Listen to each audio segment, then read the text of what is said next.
Good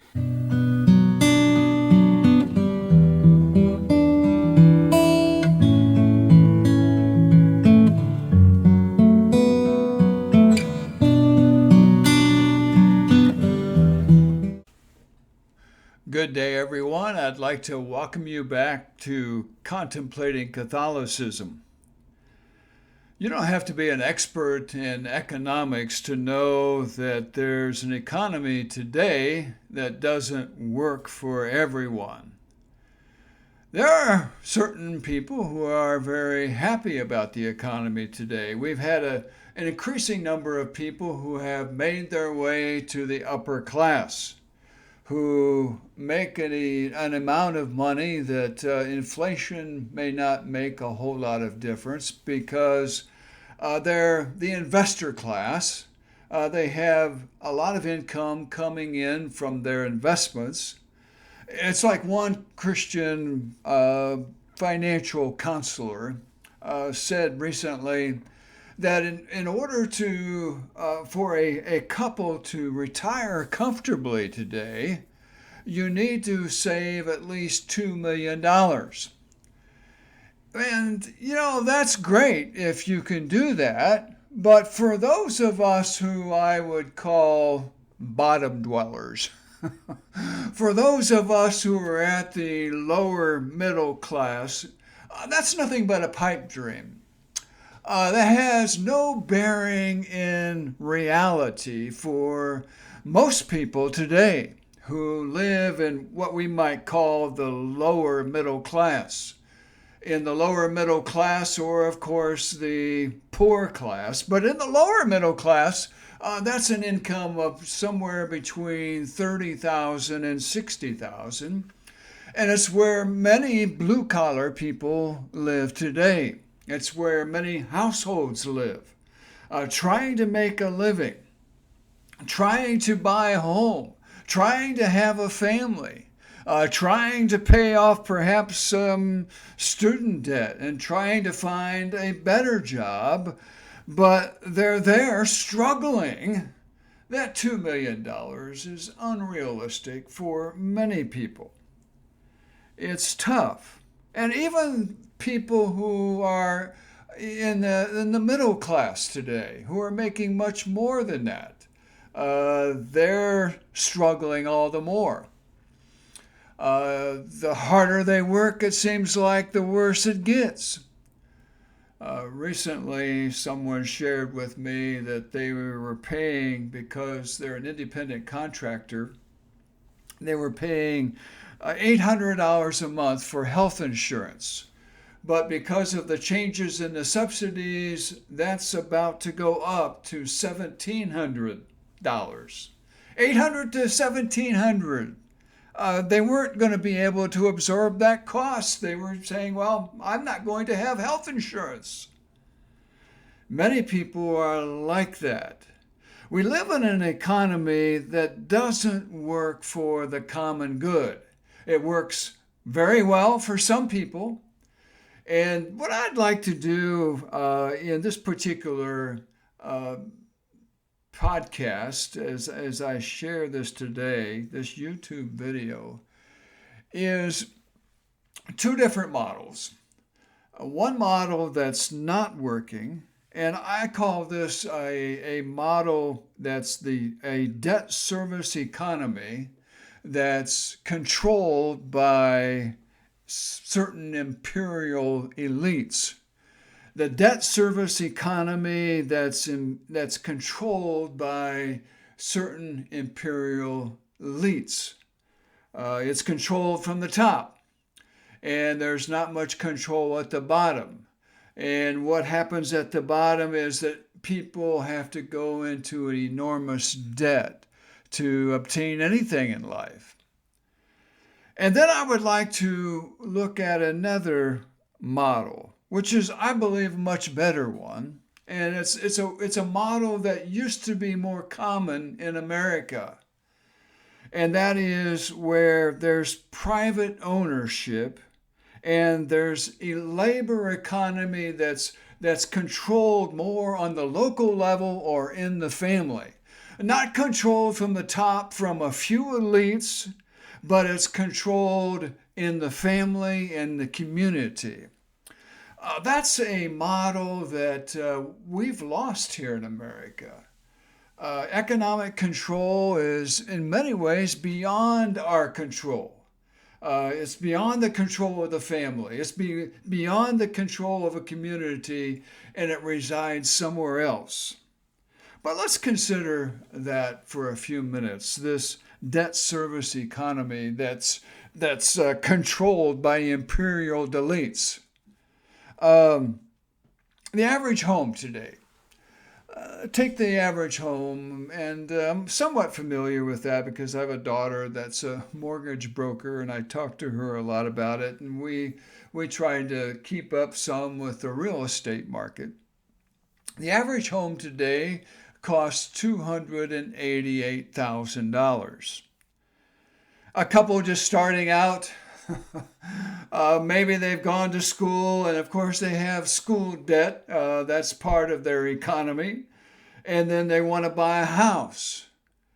And automatically, it means that they need to have two incomes, especially if they're just starting out in whatever career they're part of. Because this $288,000 house is going to require at least $70,000 of income. It's going to take a payment of $2,314. So it necessitates two incomes. But you have a couple that gets married and they'd like to have a child. After they're married for a few years, they want to be able to share their love with another person, and they want to have a child. So if they're thinking of having a child, if they're going to have a child that will be unfortunately put into some kind of daycare, you're looking at about $250 per week for infant daycare, $1,000 a month. Even if you go back to work as a woman, or the husband, if the husband goes back to work after caring. You have an enormous amount of money going out. If you're both going to be working, you need workable cars. You have to have transportation, and two forms of transportation for each of them to get to work, and you're probably on different schedules, so you have car payments. And of course, you have other things that go along with working. So what happens is your life is controlled by debt. And one of the solutions I heard lately, which is really stupid as far as I'm concerned, in order to make mortgages more affordable for more people, it's being proposed that we have 50-year mortgages. Well, yes, that's going to be a tremendous help, and then you can work forever and never own anything. What was it? The World Economic Forum, an article that was written some time ago, used the phrase, "you own nothing and be happy." Well, you can get a mortgage for 50 years and you can pay for something all your life and still have nothing. By the time you start paying into the principal of that house, you're going to be in year 40 plus, and it's time to retire. A stupid idea. But this whole debt economy is not sustainable. It's not working. It doesn't work for the people who we might call at the lower middle class. It's not sustainable for them. This tyranny, this empiricism that's controlled from the top through the mortgage industry and the other lobbyists in Washington that control everything from food to drugs to healthcare, insurance, all these areas, they're benefiting. There's some that are definitely benefiting at the top, but it's not for the common good. Now, this is where I believe that the principles in Catholic social teaching need to be revived.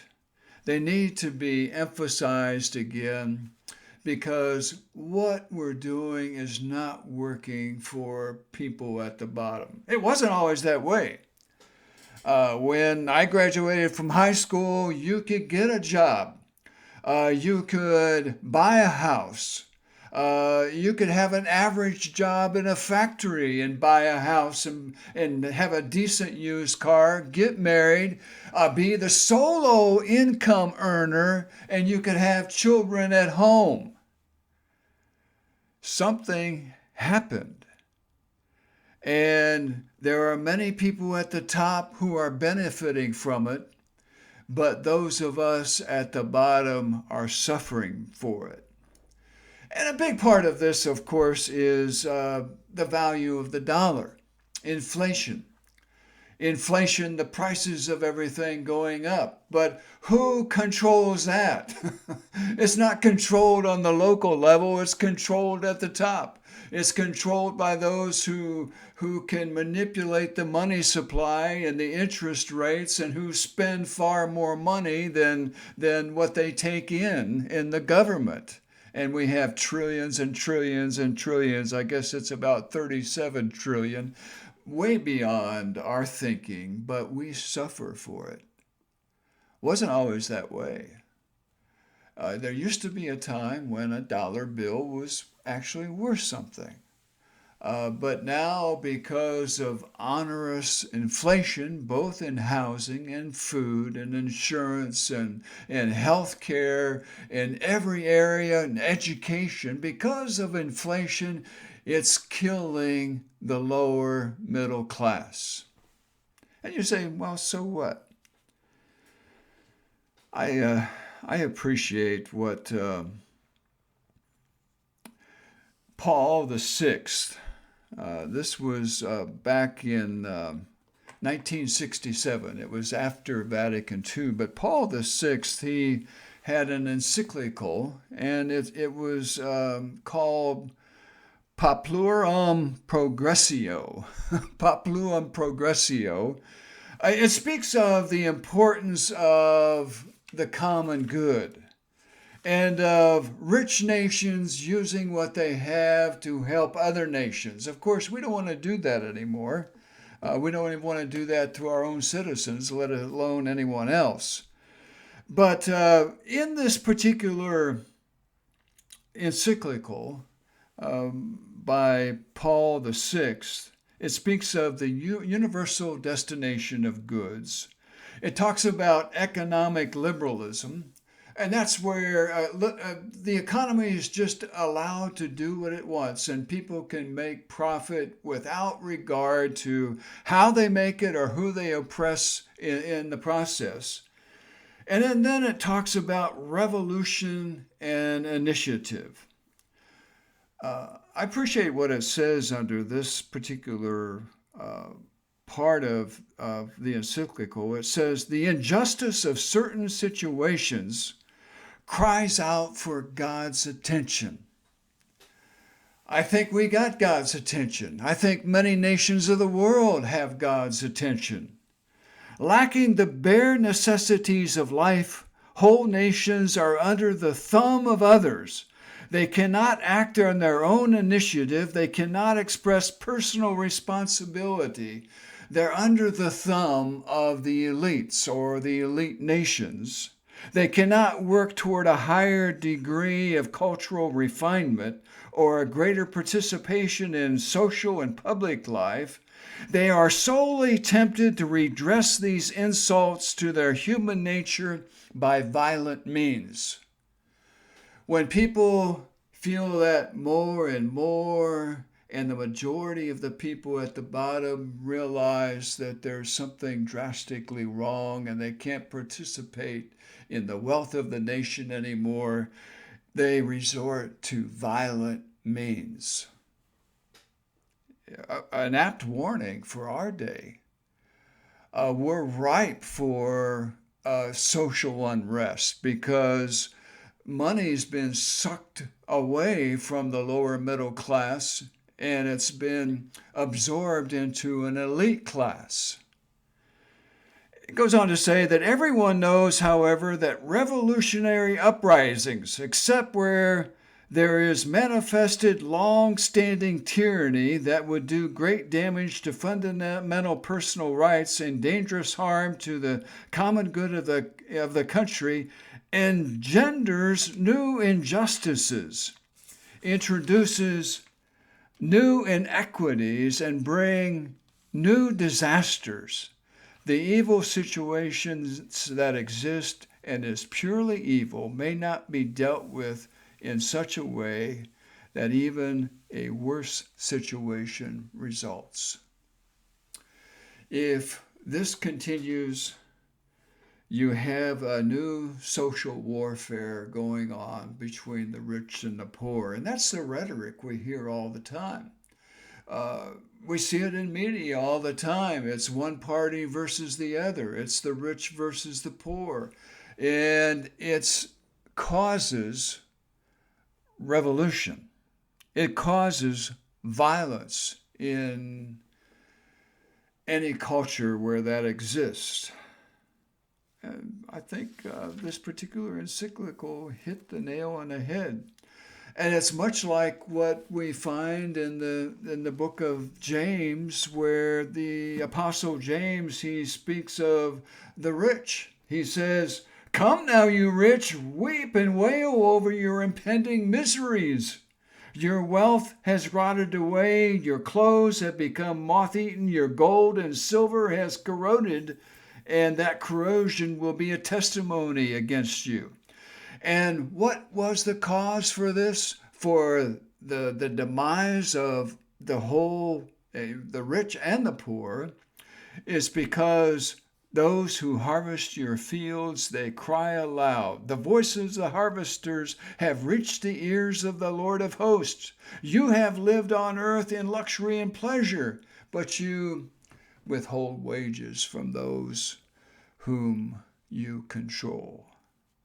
Oh, what a warning there is there to those who would oppress others because they enrich themselves, or for government leaders who are primarily concerned about their own personal peace and affluence and not the common good. If you're not concerned about the common good, go look for another line of business. When there's control at the top, the people at the bottom always suffer. And that's true under communist regimes, and it's also true under capitalistic regimes that are out of balance. It's important to realize as we look at another model, and that's this private ownership economy that's controlled by the family and on a local level, that it's important to realize that private property is something that is part of Catholic social teaching. It's biblical, it's scriptural, it's part of the church tradition. We read back to another encyclical, and this one goes back to Pope Leo. This is Pope Leo the 13th, and not the 14th, the present Pope. It goes back to 1891, in May of 1891. This particular encyclical speaks of the importance of everyone being able to have private property. In an agricultural community, it speaks of the importance of every person being able to produce their own food for themselves. It says, for every man, under the right to private property and its use, for every man by nature has the right to possess property of his own. There is no need to bring in the state. Man precedes the state and possesses prior to the formation of any state the right of providing for the sustenance of his body. We see that at the very beginning. If we go back to the garden motif, we see where Adam and Eve were to cultivate. Their agriculture agriculture society continue to provide for themselves for millennium. This is a God-given right. And one of the reasons that the Ten Commandments talks about not stealing from others or not coveting from others is because people have a right to private property. It's not the communistic system where private property doesn't exist for individuals is not sustainable. It doesn't work. It hasn't worked anywhere. But let me tell you something else that hasn't worked. And that is capitalism that forgets the common good doesn't work. This particular encyclical goes on and it talks about the importance of having wealth produced in the family. And then it talks about the importance of giving to the common good. It talks about the principle that one who is given much, much is required to give for the welfare of others. It's not that making a profit is evil in of itself, but it's evil when it's only used for self with no regard for the common good. It asks the question, how must one's possessions be used? The church replies without hesitation in the words of the same holy doctor, man should not consider his material possessions as his own, but as common to all, so as to share them without hesitation when others are in need. This is the part of Catholic socialism, social teaching, that has been neglected in our capitalistic society. Many people, whatever they make, they think they have a complete right to exploit others or take advantage of others, as long as they have their own little personal peace and affluence. That's not Catholic social teaching. The common good, being able to share with others, is part of what we hold to. And it's an important element in our economy, for the economy to function. Capitalism that's not held into a check and balances, that encourages the giving of charity to the needy and to the common good, is set up for its own demise. It says it's a duty not of justice only, but of Christian charity, a duty not enforced by human laws, but by the law of God, who commands us to look out for the poor and needy, to look out for the widow, to look out for the orphan, to look out for the aliens who are oppressed in our society. And instead of shipping them somewhere else for somebody else to deal with, we have compassion. America was historically strong because America is a giving country. America had compassion for other countries where poverty existed. But what have we done now? We've taken that away. We've said, no, it's America first now. But that America first is not really America first. It's the elite first. And if there's some crumbs that fall from the master's table, we'll let you have some. You know, I think it's kind of ironic that right now what's being dangled out in front of people is some kind of government giveaway again of $2,000. It's an attempt to divert attention from some of the issues that are crucial issues that we're dealing with right now. Things like taking away people's health care, Three things that people desperately need: food, their health care, and their housing are the three areas that people are being oppressed in the most. Time to wake up. Time to realize what we're doing here in our country. Don't put out the carrot of having a couple of $1,000s. We've been hurt far more than that by onerous inflation and by inept government policies that have caused inflation to grow rampant, that have defaced the value of the dollar and have taken away the integrity of work at the bottom middle class. It wasn't always that way. Something happened. The economy is failing those who need sustenance the most. It's failing. And there are plenty who are going to say, no, what we need is this socialism. We need to have common property for everyone. That's never been the solution anywhere.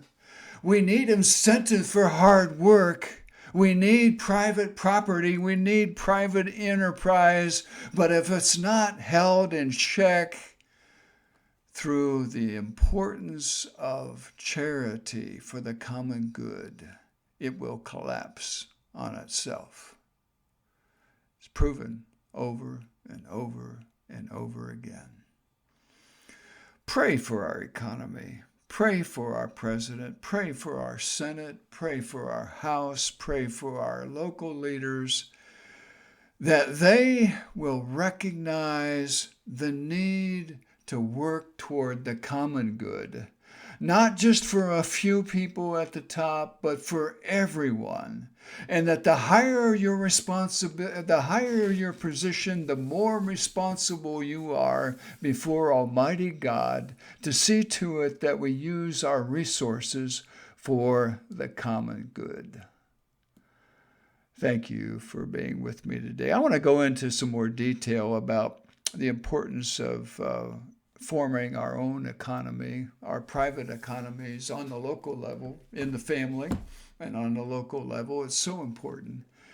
And it will get back to that. I believe we are living in a time now that the church will have to step in and take more of a leadership role, because we live with failed government. The only thing that they can do is blame each other for their shortcomings. But I believe that the church can step up to the plate and lead again and remind everyone that there's something more important that we need to be doing. Thank you very much. I hope you have a great day.